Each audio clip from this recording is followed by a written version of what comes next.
দারুল উলুম দেওবন্দ। নীরব সকাল। কাঁচা মেঝেতে সারিবদ্ধ বসে আছে ছাত্ররা।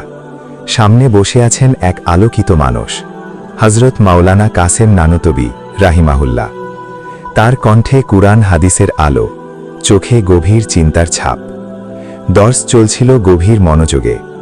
হঠাৎ পেছন দিক থেকে এক কাঁপা কণ্ঠ, এক সাধারণ ছাত্র মাথা নিচু করে বলল, হুজুর, যদি অনুমতি দেন, এই মাসালায় আমার একটু ভিন্ন বুঝ আছে। মুহূর্তের জন্য চারপাশ নিস্তব্ধ। সবার চোখে প্রশ্ন, এত বড় আলেমের সামনে এমন কথা বলার সাহস? কিন্তু কাসেম নানুতুবি রাহিমাহুল্লার মুখে বিরক্তির ছায়া নয়, বরং মমতার হাসি। তিনি বললেন, বলো বাবা, ইলম তো আল্লাহর আমানত। ছাত্রটি দলিল পেশ করল।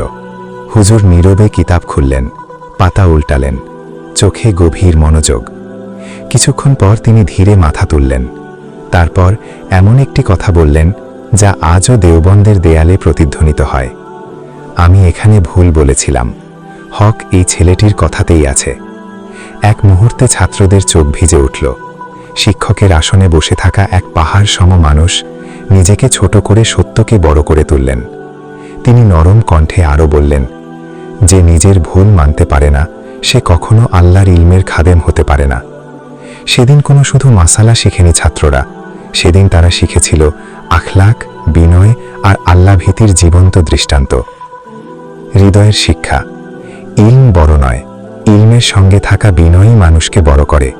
আল্লাহ তাআলা আমাদেরকেও এমন হৃদয় দান করুন যে হৃদয় সত্যের সামনে নত হয়। আমিন।